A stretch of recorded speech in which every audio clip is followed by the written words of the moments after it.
喂，JY，年尾啦，我啲朋友咧成日喺度問我，佢哋有冇機會升職喎？喂，其實命盤裏面睇唔睇到嘅先？咁啊，梗係睇到啦。嗱，首先咧最重要睇咧就係工作啊嘛，咁就睇官祿宮啦。咁如果官祿宮你會見到流年咧入邊有化科咧，咁咧今年嘅機會咧就會高啲㗎啦。咁除咗呢個之外，你話我冇化科係咪好驚啊？咁又唔使，咁有可能你命宮有化科啦，又或者喺翻官祿宮入邊，你會見到有紅鸞啊、天喜星咁樣咧，都代表有喜事，咁都有機會嘅。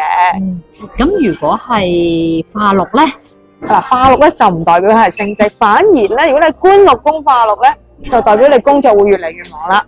咁如果化權咧？嗱，化權咧就會代表你咧掌握更多嘅權力，但係唔代表升職嘅喎。咁要睇下你想要權定係要名咯。